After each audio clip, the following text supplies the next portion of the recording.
동네 어귀부터 커다란 현수막이 바람에 나부꼈습니다. 경축, 이집 장남 사법고시 최종 합격. 그 현수막을 바라보는 박 여사의 얼굴에는 세상을 다 가진 듯한 미소가 가득했습니다. 남편 일찍 여의고 시장 바닥에서 장사를 하며 키운 아들이었습니다.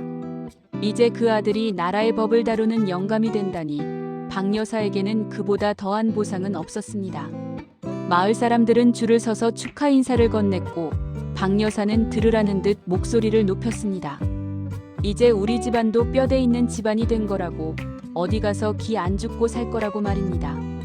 하지만 그 화려한 잔치상 뒤에서 소리 없이 눈물을 훔치던 한 사람이 있었습니다. 바로 10년 넘게 아들 뒷바라지를 하며 박 여사의 온갖 수발을 다 들어온 며느리 정숙이었습니다. 박 여사는 몰랐습니다. 본인이 오늘 내뱉은 그 기세등등한 말들이 훗날 자신을 찌르는 칼날이 되어 돌아올 줄은 말입니다. 이야기를 시작하기 전에 구독과 좋아요 눌러주시면 큰 힘이 됩니다. 그럼 사법고시 패스한 아들 덕에 목에 힘주던 시어머니의 사연 지금 시작합니다. 그날은 유독 해가 뜨거웠습니다. 박 여사는 잔치마당 한가운데 앉아 새로 맞춘 비단 한복 자락을 연신 만져댔습니다. 동네 사람들 앞이라 일부러 더 고운 옷을 골랐지요. 사람들은 박 여사에게 연신 술잔을 올리며 부러워 죽겠다는 표정을 지었습니다. 아이고 박 여사, 이제 고생 끝났네. 아들이 검사님 되는데 무슨 걱정이야? 이제 호강할 일만 남았어. 옆집 순이 엄마의 말에 박 여사는 코웃음을 치며 대답했습니다. 호강이야 당연한 거지. 우리 아들이 보통 아들인가? 내가 어떻게 키웠는데. 이제 우리 집안도 급이 달라진 거야. 아무나 우리 집 문턱 못 넘지. 박 여사의 시선은 자연스럽게 부엌에서 땀을 뻘뻘 흘리며 전을 부치고 있는 며느리 정숙에게 향했습니다. 정숙은 아들이 고시 공부를 시작할 때부터 식당 일을 나가며 생활비를 대고 뒷바라지를 도맡았습니다. 박 여사가 시장 일을 그만두고 아들 옆에서 수발들 수 있었던 것도 순전히 정숙의 희생 덕분이었습니다. 하지만 아들의 합격증이 손에 들어온 순간부터 박 여사의 눈에 정숙은 더 이상 고마운 며느리가 아니었습니다. 그저 우리 귀한 아들 앞길에 어울리지 않는 모자란 배필로 보이기 시작한 겁니다. 잔치가 한창일 때 정숙이 막 부쳐낸 전을 들고 마당으로 나왔습니다. 어머니, 손님들 모자란 거 없으신지 봐주세요. 갈비찜도 더 내올까요? 정숙의 말에 박 여사는 손님들이 보란 듯 미간을 찌푸렸습니다. 예, 너는 옷걸이 그게 뭐니? 오늘 같은 날 좀 예쁘게 차려입지 않고. 사람들이 보면 우리 집 파출부인 줄 알겠다. 그리고 갈비찜 간이 왜 이렇게 짜니? 너 친정에서는 이렇게 먹니? 사람들 앞에서의 노골적인 핀잔에 정숙의 얼굴이 발갛게 달아올랐습니다. 하지만 정숙은 아무 말도 하지 못하고 고개를 숙였습니다. 시어머니의 성격을 누구보다 잘 알았기에 여기서 대꾸를 해봤자 잔치 분위기만 망칠 게 뻔했으니까요. 박 여사는 그런 정숙을 흘겨보며 말을 이어갔습니다. 이제 우리 아들 영감님 소리 듣고 살 텐데 너도 공부 좀 해야겠다. 격이 맞아야 같이 다니지 않겠니? 내일 당장 그 식당 일도 그만둬라. 검사 부인이 식당 나간다고 소문나면 우리 아들 얼굴에 먹칠하는 거야. 정숙은 기가 막혔습니다. 아들 고시 공부시키느라 생긴 빚을 갚으려면 아직도 한참을 더 일해야 하는데 박 여사는 오로지 체면 타령뿐이었습니다. 아들 또한 그런 어머니의 말에 동조하듯 정숙에게 눈길 한 번 주지 않고 동료 합격자들과 대화 나누기에만 바빴습니다. 그날 밤 잔치가 끝나고 모두가 잠든 시간, 박 여사는 아들을 방으로 불렀습니다. 그리고 정숙이 들을 수 있는 위치에서 은밀하면서도 또렷한 목소리로 말했습니다. 아들아, 이제 너도 새 인생 살아야지. 저 정숙이 좀 봐라. 이제 너랑 대화나 통하겠니? 법조인 아내면 친정 배경도 좀 있고 내 앞길 밀어줄 수 있는 집안이어야지. 내가 보기에 정숙이는 이제 우리 집안에 과분한 게 아니라 모자란 애다. 문 밖에서 그 소리를 들은 정숙은 심장이 내려앉는 기분이었습니다. 하지만 더 아픈 건 아들의 대답이었습니다. 어머니, 일단 연수원 들어가서 생각 좀 해볼게요. 당장 어떻게 하겠어요? 확실하게 정숙의 편을 들어주지 않는 아들의 목조차 무심하기 짝이 없었습니다. 박 여사는 회심의 미소를 지었습니다. 자신이 만든 용이 이제는 낡은 껍질을 벗고 더 화려한 곳으로 날아갈 준비를 한다고 믿었기 때문입니다. 하지만 박 여사는 몰랐습니다. 그 용이 훗날 자신을 향해 가장 차가운 법을 들이댈 첫 번째 사람이 될 거라는 사실을 말입니다. 잔치가 끝난 뒤 박 여사의 콧대는 하늘을 찌를 듯 높아졌습니다. 동네 시장에 갈 때도 평소 입던 몸빼 바지는 장롱 깊숙이 처박아 두고 번쩍거리는 금목걸이에 한껏 부풀린 머리를 하고 나타났습니다. 사람들은 박 여사가 나타나면 슬금슬금 자리를 피하거나 이빠르 소리를 했지만 박 여사는 그걸 시기 질투라고 믿으며 즐겼습니다. 특히 정숙의 친정 부모님이 안부 전화를 할 때면 박 여사의 목소리는 더욱 날카롭고 거만해졌습니다. 아유 사돈. 우리 아들이 이제 연수원 들어가면 정말 바빠질 텐데 정숙이가 옆에서 잘 보좌할 수 있을지 걱정이에요. 아시다시피 법조인 가족이라는 게 보통 자리인가요? 우리 집안 격이 한꺼번에 올라갔는데 정숙이가 그 속도를 못 따라오는 것 같아 내가 참 마음이 쓰입니다. 수화기 너머로 정숙의 친정어머니가 죄인이라도 된 듯 연신 죄송합니다 사돈. 저희가 부족해서요. 라고 말하는 소리가 들리면 박 여사는 그제야 기분이 풀린 듯 헛기침을 내뱉었습니다. 정숙이 식당 일을 그만두고 집에 들어앉은 뒤로 박 여사의 시집살이는 더욱 교묘하고 가혹해졌습니다. 아침마다 아들의 보양식을 챙기는 건 기본이었고 정숙이 잠시라도 소파에 앉아 쉬는 꼴을 못 봤습니다. 예, 정숙아. 바닥에 먼지 앉은 거 안 보이니? 내 남편 이제 귀한 몸이야. 집안 공기가 깨끗해야 머리도 맑아지는 법이다. 그리고 이 셔츠, 기세 풀기가 하나도 없잖니. 검사님 소리 들을 사람이 이런 걸 입고 나가서야 되겠어? 다시 다려라. 정숙은 묵묵히 다리미를 잡았습니다. 아들이 고시 공부하던 시절 좁은 단칸방에서 박 여사와 단둘이 눈치 보며 식당 불판을 닦던 기억이 어제 같은데 박 여사는 그 세월을 까맣게 잊은 듯 했습니다. 어느 날은 정숙이 조심스럽게 말을 꺼냈습니다.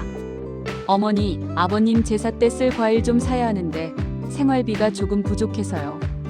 고시 뒷바라지 하느라 빌린 돈 이자도 나가야 하고. 그 말이 떨어지기가 무섭게 박 여사는 밥숟가락을 탁 내려놓았습니다. 돈. 너는 입만 열면 돈 소리구나. 우리 아들이 누군지 잊었니? 이제 곧 나랏돈 받고 살 사람이야. 그깟 이자 몇 푼에 벌벌 떨면서 내 아들기 죽일 셈이야.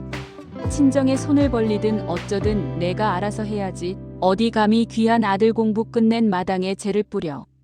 박 여사에게 정숙의 희생은 당연한 의무였고 아들의 성공은 오로지 자신의 공이었습니다.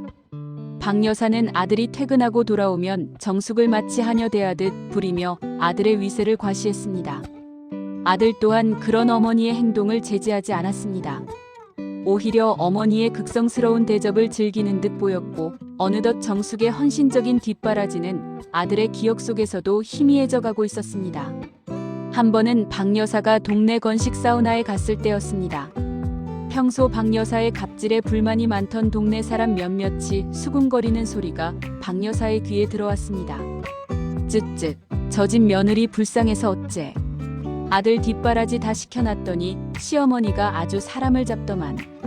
아들 검사 되면 며느리 내쫓고 새로 장가 보낸다는 소문까지 돌아. 그 소리를 들은 박 여사는 불같이 화를 내며 사우나 한복판에서 소리를 질렀습니다. 누가 그런 망측한 소리를 해. 우리 아들이 어떤 사람인데. 수준 안 맞는 며느리 데리고 사는 게 감지덕지지. 어디서 함부로 입을 놀려. 박 여사는 씩씩거리며 집으로 돌아왔습니다. 그리고 결심했습니다. 사람들의 수군거림이 현실이 되게 하겠다고 말입니다. 정말로 우리 아들에게 어울리는 재력 있고 배경 든든한 새 며느리를 찾아야겠다고 말이죠. 박 여사는 정숙이 부엌에서 저녁을 준비하는 동안 아들의 방으로 들어가 몰래 가져온 맞선 후보들의 사진을 펼쳐놓았습니다. 아들아, 엄마 말 잘 들어라. 인생 한 번뿐인데 너도 이제 날개를 달아야지. 이 여자는 아버지가 중소기업 사장이라더라. 이 여자는 교사고. 정숙이? 걔가 너한테 해준 게 뭐가 있니? 그냥 밥 해주고 돈 몇 푼 번 것뿐이야. 그건 돈만 주면 누구나 하는 거다. 박 여사의 눈에는 오직 아들의 화려한 미래와 그 옆에서 떵떵거릴 자신의 모습만 보였습니다. 30년 뒤 그 화려한 꿈이 산산조각 나고 자신이 그토록 무시했던 며느리의 그림자조차 그리워하게 될 날이 올 줄은 꿈에도 상상하지 못한 채 말입니다. 박 여사의 욕심은 이제 집안 울타리를 넘어 정숙의 친정 부모님에게까지 향했습니다.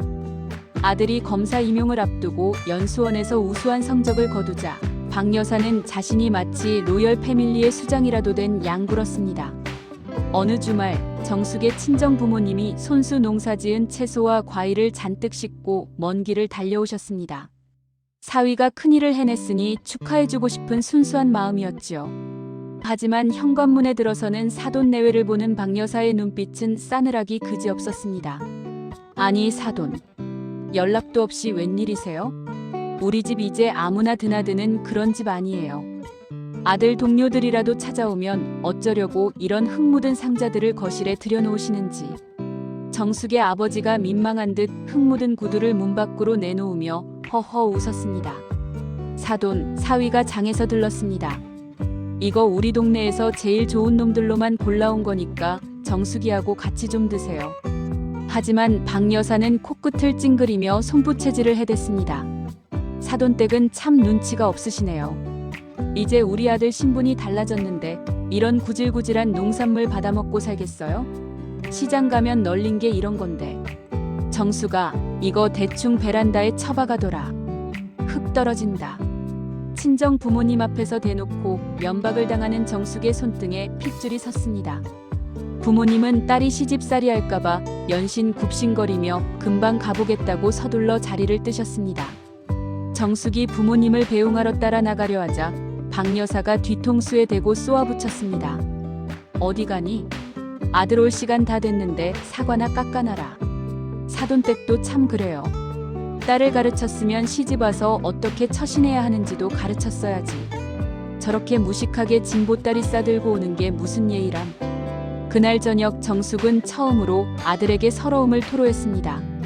당신 공부할 때 우리 부모님이 보내주신 쌀과 반찬으로 버틴 걸 잊었냐고, 어떻게 어머니가 우리 부모님께 저러시는데 가만히 있냐고 울먹였습니다. 하지만 아들의 반응은 정숙의 가슴에 확인 사살을 했습니다. 정숙아, 어머니 말씀이 좀 거칠긴 해도 틀린 말은 아니잖아. 이제 나도 관리해야 할 평판이 있어. 장인어른도 눈치가 좀 없으셨던 건 맞지. 그리고 너 요즘 너무 예민한 거 아냐? 아들의 차가운 대꾸에 정숙은 깨달았습니다. 박 여사의 갑질보다 더 무서운 건 그 갑질을 정당화하며 권력의 맛에 취해버린 남편의 변심이라는 것을요.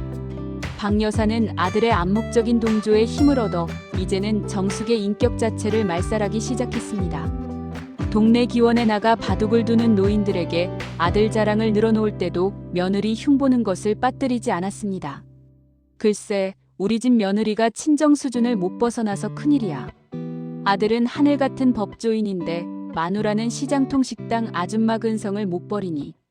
내가 요즘 아들 몰래 새 사람 알아보고 있잖아. 우리 아들 정도면 재벌가 딸도 줄을 설 텐데 저런 복덩이를 발로 찬 정숙이가 멍청한 거지. 박 여사는 자신의 말이 정숙의 귀에 들어갈 것을 알면서도 일부러 더 크게 떠들었습니다. 정숙이 스스로 제풀에 지쳐나가 떨어지기를 바라는 심산이었지요. 박 여사의 머릿속엔 이미 화려한 새 아파트에서 부잣집 며느리가 해다 바치는 용돈을 쓰며 떵떵거리는 자신의 모습이 가득했습니다.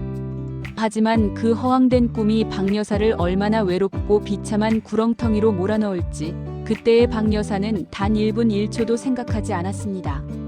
박 여사의 욕심은 결국 넘지 말아야 할 선을 넘고 말았습니다. 아들이 연수원을 마치고 정식 검사 발령을 받게 되자 박 여사는 마치 자기가 검사라도 된 양기세가 등등했습니다. 그녀는 이제 정숙을 집안에서 내쫓기 위한 구체적인 작전에 돌입했습니다. 아들 몰래 강남에 유명하다는 마담뚜를 수소문해 재력가 집안의 딸들과 선자리를 타진하기 시작한 것입니다.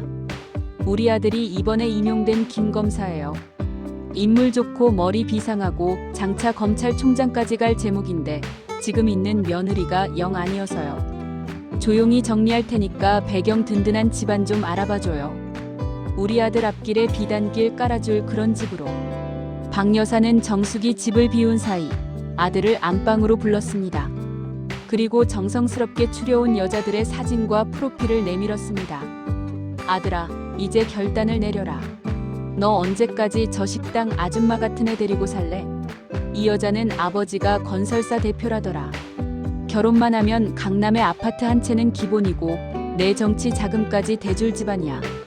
정숙이한테는 내가 적당히 위자료 줘서 내보낼 테니까 너는 모르는 척하고 있어. 아들은 사진들을 훑어보며 잠시 침묵했습니다. 예전 같으면 정숙의 고생을 생각해서라도 펄쩍 뛰었겠지만 이미 권력의 단맛을 본 아들의 눈에는 부잣집 딸들의 화려한 배경이 더 크게 들어왔습니다. 아들의 애매한 침묵을 긍정으로 받아들인 박 여사는 그날부터 정숙을 향한 괴롭힘의 강도를 더욱 높였습니다. 정숙이 한 음식을 한 입 먹고는 뱉어버리거나 정숙의 친정에서 보내온 물건들을 보란듯이 쓰레기통에 던져버렸습니다. 예, 너는 아직도 눈치가 없니? 우리 아들이 이제 어떤 사람들하고 어울리는지 몰라. 너 같은 애가 옆에 있으면 우리 아들 앞길 막히는 거야. 좋게 말할 때 내 발로 나가라.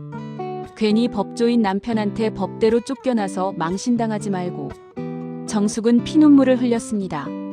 남편이 고시 공부를 하는 동안 밤낮으로 식당 불판을 닦으며 모은 돈이 고스란히 박 여사의 금목걸이와 아들의 값비싼 정장이 되었는데 이제 와서 자신을 쓰레기 취급하는 고부의 모습에 치가 떨렸습니다. 하지만 정숙을 가장 절망하게 만든 건 남편의 방관이었습니다. 남편은 어머니의 폭언을 다 들으면서도 신문을 보거나 방으로 쏙 들어가 버릴 뿐이었습니다. 그러던 어느 날 정숙은 우연히 박 여사의 옷장에서 낯선 여자들의 사진과 맞선 장소가 적힌 메모를 발견했습니다. 시어머니가 아들을 새장가 보내려 한다는 사실을 확인한 순간 정숙의 가슴 속에서 마지막 남은 인내심이 끊어졌습니다. 정숙은 그 메모를 꽉 쥔 채 거실로 나갔습니다. 박 여사는 소파에 거만하게 앉아 TV를 보며 정숙에게 발 마사지나 하라고 소리를 지르던 참이었습니다. 어머니, 이게 뭐예요? 남편 선자리를 왜 어머니가 알아보고 다니세요? 제가 이 집을 위해 어떻게 살았는지 잊으셨어요? 박 여사는 당황하기는커녕 오히려 적반하장으로 소리를 높였습니다. 어머, 남의 물건을 함부로 뒤지니? 그래, 봤으니 잘 됐구나. 우리 아들한테 너는 이제 어울리지 않는 옷이야.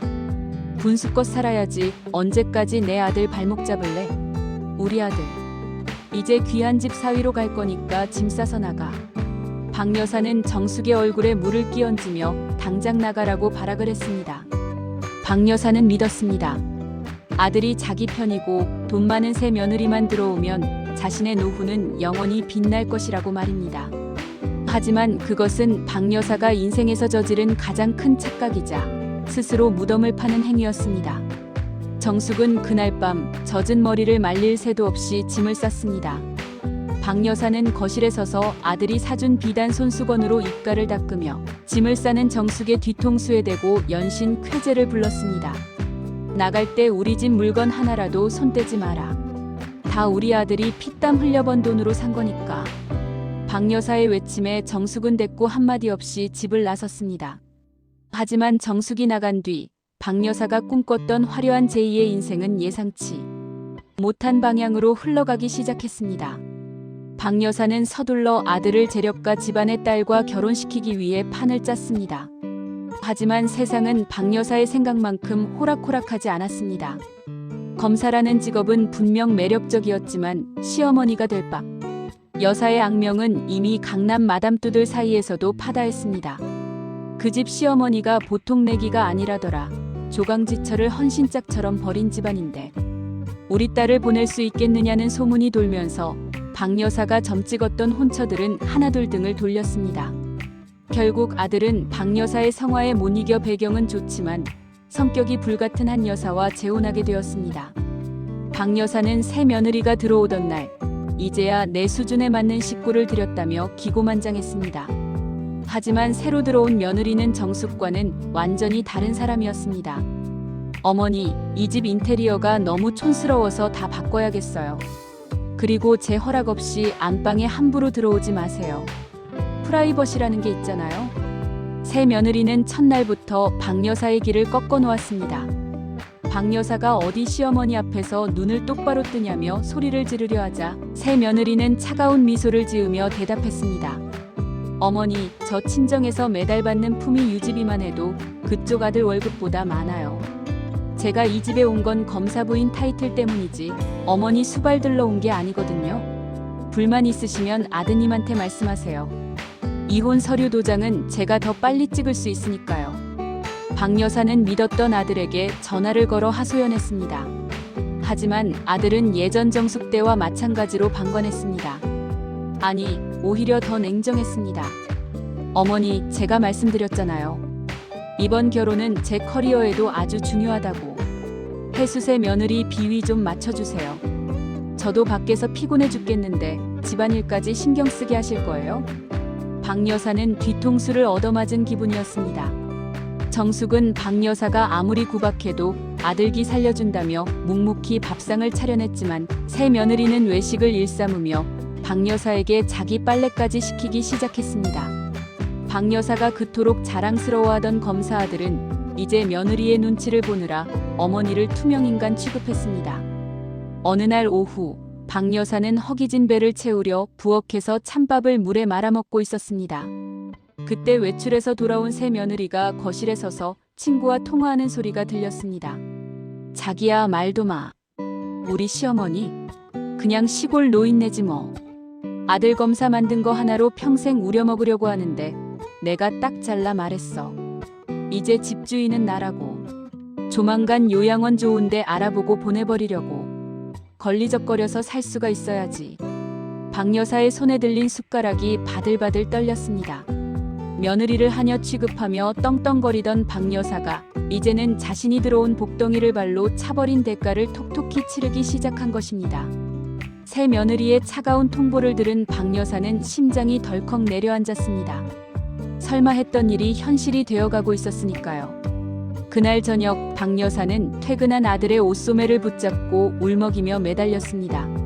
아들아, 저 물건이 나를 요양원에 보낸단다. 내가 너를 어떻게 키웠는데 감히 내 집에서 나를 쫓아내겠다고 저러니? 내가 따끔하게 말 좀 해다오. 하지만 아들의 반응은 박 여사의 기대를 처참히 무너뜨렸습니다. 아들은 어머니의 손을 가차없이 뿌리치며 짜증 섞인 목소리로 대답했습니다. 어머니, 해수가 틀린 말 한 건 아니잖아요. 요즘 세상에 시부모 모시고 사는 집이 어디 있어요? 저도 이제 관사로 옮기거나 해수네 집 근처로 가야 하는데 어머니를 매번 데리고 다닐 수는 없어요. 좋은 요양원 알아봐 준다니까 너무 서운해하지 마세요. 박 여사는 망치로 머리를 얻어맞은 듯 멍해졌습니다. 사법고시만 합격하면 검사만 되면 내 인생은 탄탄대로일 줄 알았습니다. 아들이 법을 다스리는 사람이 되면 나를 괴롭히는 사람들을 다 법대로 처단해줄 줄 알았는데 정작 그 아들이 법을 들먹이며 자신을 집 밖으로 밀어내고 있었습니다. 며칠 뒤 박 여사가 잠시 동네 기원에 나가 사람들에게 하소연을 하려 했지만 이미 동네에는 박 여사의 처지가 파다하게 퍼져 있었습니다. 아유, 박 여사. 아들이 검사면 뭐해? 며느리한테 쫓겨나게 생겼다며? 그러게 있을 때 잘하지. 전 며느리는 그렇게 구박하더니 꼴 좋네. 사람들의 비웃음 섞인 수군거림에 박 여사는 얼굴이 화끈거려 서둘러 자리를 떴습니다. 집으로 돌아오는 길, 박 여사는 우연히 시장통에서 낯익은 뒷모습을 보았습니다. 바로 전 며느리 정숙이었습니다. 정숙은 예전보다 훨씬 밝고 건강해진 모습으로 작은 반찬 가게를 운영하고 있었습니다. 박 여사는 자신도 모르게 전봇대 뒤로 몸을 숨겼습니다. 정숙의 가게 앞에는 손님들이 줄을 서 있었고 정숙은 환한 미소를 지으며 손님들과 대화를 나누고 있었습니다. 사장님, 이 집 김치는 정말 정성이 느껴져요. 친정엄마가 해주신 맛이랑 똑같아요.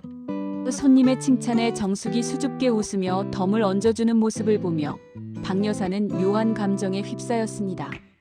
자신이 그토록 천하다, 수준 낮다며 무시했던 그 식당 일이 이제는 정숙에게 당당한 삶의 터전이 되어 있었습니다. 반면 귀한 몸이라 자부하며 목에 힘주던 자신은 갈 곳 없는 처지가 되어 길거리를 헤매고 있었죠. 박 여사는 그날 밤 텅 빈 거실에 앉아 정숙이 차려주던 따뜻한 된장찌개와 정성 어린 밥상을 떠올렸습니다. 정숙은 박 여사가 아무리 트집을 잡아도 어머니 입맛에 안 맞으세요? 다시 해올게요라며 웃던 아이였습니다. 하지만 지금 집안에는 새 며느리가 시켜먹고 남긴 차가운 배달 음식 냄새만이 진동했습니다. 박 여사는 떨리는 손으로 아들의 방문을 열어보려 했지만 문은 굳게 잠겨 있었습니다. 아들과 새 며느리는 방 안에서 자기들끼리 여행 계획을 세우며 깔깔거리고 웃고 있었습니다. 그 웃음소리가 박 여사의 귀에는 마치 자신을 비웃는 조소처럼 들렸습니다. 박 여사는 이제야 깨닫기 시작했습니다. 자신이 금이야 오기야 키운 아들은 용이 되어 승천한 것이 아니라 자신을 잡아먹는 괴물이 되어 있었다는 것을요. 새 며느리가 들어온 지 채 반년도 되지 않아 집안의 권력은 완전히 뒤바뀌었습니다. 박 여사는 이제 제 집에서도 눈칫밥을 먹는 신세가 되었죠. 아들이 사준 비단 한복은 옷장 구석에서 빛이 발했고 박 여사는 며느리가 보기 싫다며 내놓은 헌 옷들을 주워 입으며 하루하루를 버텼습니다. 가장 비참한 것은 경제적인 몰락이었습니다. 아들 뒷바라지하느라 진 빚을 갚는다는 핑계로 아들은 박 여사 명의의 작은 집마저 처분해 새 며느리와 살 아파트 자금에 보탰습니다. 어머니, 요즘 세상에 노인이 혼자 집 가지고 있으면 사기꾼만 꼬여요. 제가 관리해 드릴 테니까 걱정 마세요. 아들의 그 번드르르한 말을 믿은 것이 화근이었습니다. 집을 판 돈은 흔적도 없이 사라졌고 박 여사에게 돌아오는 것은 한 달에 겨우 식비나 할 정도의 쥐꼬리만 한 용돈뿐이었습니다. 박 여사는 배가 고파 냉장고를 열었지만 며느리는 냉장고 문에 포스트잇을 붙여놓았습니다. 어머니, 이거 유기능이라 비싼 거예요. 건드리지 마세요. 박 여사는 서러움이 북받쳐 기원해 나갔습니다. 예전에는 아들 자랑하느라 목소리를 높였지만 이제는 구석진 자리에 앉아 사람들이 바둑 두는 것을 멍하니 쳐다볼 뿐이었습니다. 그때 평소 박 여사와 사사건건 부딪히던 김노인이 다가와 툭 말을 던졌습니다. 박 여사, 요즘 얼굴이 반쪽이네. 검사 아들이 효도한다더니 왜 이렇게 몰골이 말이 아니야? 우리 아들은 평범한 직장 다녀도 주말마다 소고기 사들고 오는데 말이야. 박 여사는 대꾸할 기운도 없었습니다. 아들이 검사가 되면 온 세상이 자기 발 아래 있을 줄 알았는데 정작 자신은 밥 한 끼 제대로 못 챙겨 먹는 신세가 되었으니까요. 박 여사는 문득 아들의 서재를 청소하다가 우연히 쓰레기통에서 발견한 서류 하나를 떠올렸습니다. 그것은 요양원 입소 상담 서류였습니다. 아들의 필체로 등급 판정 확인이라는 글자가 선명하게 적혀 있었죠. 그날 저녁 박 여사는 마지막 자존심을 버리고 아들을 붙잡았습니다. 아들아, 내가 죽으면 죽었지 요양원은 못 간다. 내가 너를 어떻게 키웠는데. 시장통에서 생선 대가리 쳐가며 번 돈으로 내 고시 공부시킨 거 잊었니? 정숙이 내쫓을 때 내가 그랬잖니. 어머니 모시고 살 거라고. 아들은 서류 가방을 챙기며 귀찮다는 듯 시계를 보았습니다. 어머니, 자꾸 옛날 이야기 좀 하지 마세요. 그때는 그때고 지금은 상황이 다르잖아요. 혜수가 스트레스 때문에 탈모까지 왔대요. 어머니 한 분만 희생하면 우리 가족 다 편안해지는데 왜 그렇게 이기적으로 보세요? 이기적이라는 말. 그 단어가 박 여사의 가슴에 비수처럼 꽂혔습니다. 30년 넘게 자식을 위해 인생을 다 바쳤는데 돌아온 대가가 이기적이라는 비난이었습니다. 아들은 법을 다루는 검사가 되었지만 정작 어머니와의 천륜을 끊는 일에는 누구보다 냉정하고 법적인 절차를 따지고 있었습니다. 박 여사는 밤새 뜬 눈으로 밤을 지새웠습니다. 창밖으로 비치는 가로등 불빛이 꼭 자신을 비웃는 눈동자처럼 보였습니다. 자신이 그토록 자랑스러워하던 아들의 금이 환영은 결국 자신을 가두는 감옥의 시작이었음을 박 여사는 차가운 방바닥에서 눈물을 흘리며 뼈저리게 느끼고 있었습니다. 결국 박 여사는 요양원 등급 판정을 위한 조사가 시작되었다는 소식을 듣고 집을 뛰쳐나왔습니다.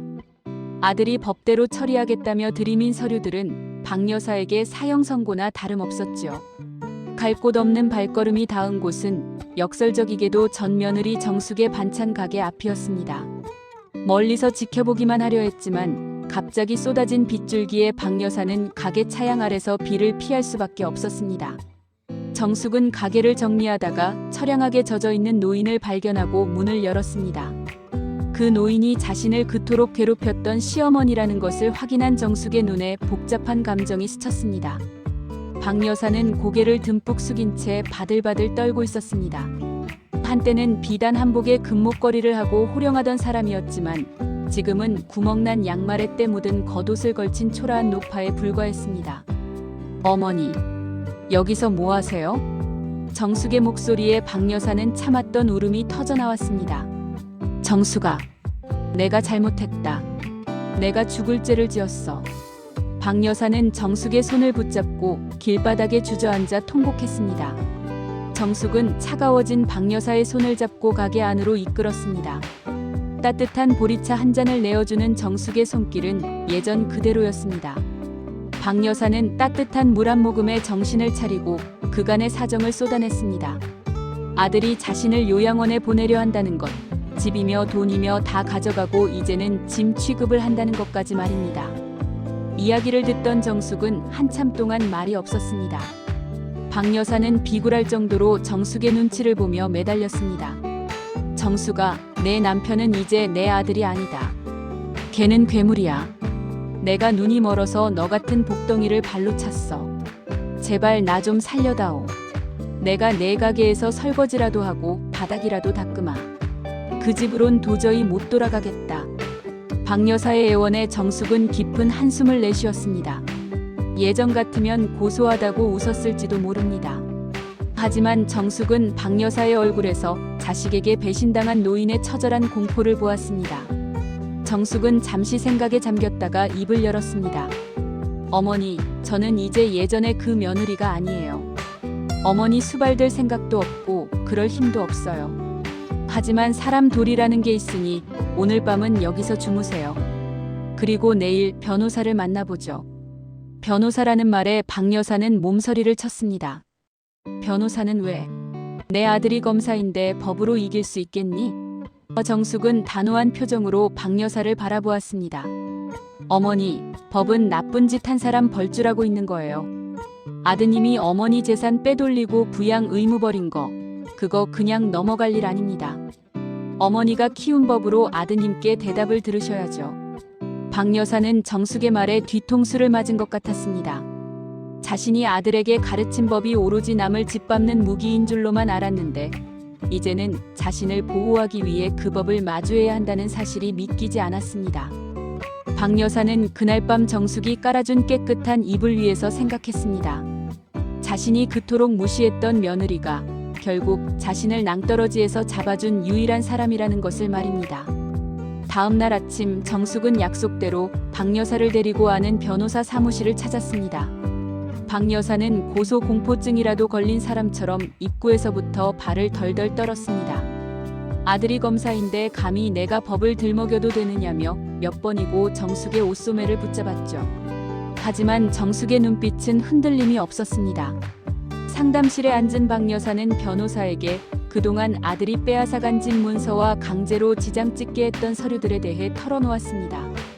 변호사는 서류를 검토하더니 한숨을 내쉬며 말했습니다. 어머니, 자식이라도 이건 명백한 경제적 착취입니다. 더구나 부양 의무를 저버리고 요양원에 강제 입소시키려 한 정황이 확실해서 민사상 부당이득 반환 청구는 물론 부양료 청구 소송도 충분히 가능합니다. 박 여사는 소송이라는 단어에 가슴이 철렁 내려앉았지만 한편으로는 묘한 용기가 생겼습니다. 30년 넘게 아들의 뒷바라지를 하며 자신의 인생을 갈아 넣었는데 그 대가가 버려짐이라면 최소한 자신이 살아갈 권리는 찾아야겠다는 생각이 든 것이지요. 정숙은 박 여사를 대신해 소송 절차를 돕기로 했습니다. 물론 다시 고부관계로 돌아가겠다는 뜻은 아니었습니다. 그저 한 인간으로서 그리고 과거의 인연으로서 박 여사가 인간답게 죽음을 맞이할 수 있게 돕고 싶은 마음뿐이었습니다. 소장이 접수되었다는 소식을 들은 아들은 그날 저녁 정숙의 가게로 들이닥쳤습니다. 아들은 예전의 점잖던 검사의 모습은 온데간데없고 눈이 뒤집힌 채 소리를 질렀습니다. 정숙아, 너 미쳤어? 내가 감히 내 커리어에 흠집을 내려고 작정을 했구나. 어머니 부추겨서 소송이라니 너 감당할 수 있겠어? 정숙은 차분하게 앞치마에 손을 닦으며 아들을 똑바로 쳐다보았습니다. 감당은 당신이 해야지. 법을 다루는 사람이 법을 제일 우습게 한 게 누구인데? 어머니 집 팔아서 새 와이프 아파트 사고 어머니는 짐짝처럼 요양원에 던지려던 게 법조인이 할 짓이야? 당신이 검사면 세상의 법은 당신만 아는 줄 알아? 아들은 씩씩거리며 구석에 숨어있는 박 여사를 향해 독설을 내뱉었습니다. 어머니, 제 정신이세요? 저 이 소송 걸리면 검찰에서 입지 좁아져요. 제가 망하면 어머니 노후는 누가 책임지는데요. 그때 박 여사가 전봇대 뒤에 숨어있던 예전의 겁쟁이 모습에서 벗어나 아들 앞으로 걸어 나왔습니다. 박 여사의 목소리는 작았지만 단단했습니다. 내 노후는 내 마누라가 책임지겠지. 내 노후는 내가 뺏어간 내 돈으로 내가 책임지련다. 아들아, 내가 너를 검사 만들려고 생선 대가리 칠 때는 법이 참 고마운 건 줄 알았다. 그런데 내가 나한테 하는 짓 보니까 법이 참 무서운 거더구나. 그래서 나도 이제 법대로 좀 해보련다. 아들은 기가 찬다는 듯 헛웃음을 짓더니 문을 쾅 닫고 나가버렸습니다. 아들이 나간 뒤 박 여사는 다리에 힘이 풀려 주저앉았습니다. 하지만 예전처럼 서러워서 우는 울음이 아니었습니다. 무거운 짐을 하나 내려놓은 듯한 아주 깊은 한숨이었습니다. 박 여사는 옆에서 묵묵히 어깨를 토닥여주는 정숙의 손을 잡았습니다. 자신이 그토록 멸시했던 며느리의 거친 손등이 금박을 입힌 아들의 명암보다 훨씬 더 따뜻하고 묵직하게 느껴지는 순간이었습니다. 소송은 생각보다 길고 지루한 싸움이 되었습니다. 아들은 자신의 직위를 이용해 압박을 가하려 했지만 정숙이 확보해둔 과거의 녹취와 통장 내역들이 결정적인 증거가 되었습니다. 결국 법은 박 여사의 손을 들어주었습니다. 아들은 빼앗아간 집값의 일부와 매달 정기적인 부양료를 지급하라는 판결을 받았습니다. 아들에게는 씻을 수 없는 불명예였고 박 여사에게는 최소한의 생존권이었습니다. 재판이 모두 끝난 날, 박 여사는 정숙의 반찬 가게를 찾았습니다. 예전처럼 금목걸이를 걸지도 비단 한복을 입지도 않았지만 박 여사의 얼굴은 그 어느 때보다 편안해 보였습니다. 박 여사는 봉투 하나를 정숙의 탁자 위에 올려놓았습니다. 정숙아, 이건 내가 받은 돈의 일부다. 내가 내 아들 뒷바라지하느라 진 빚, 그리고 내 부모님께 내가 지은 죄.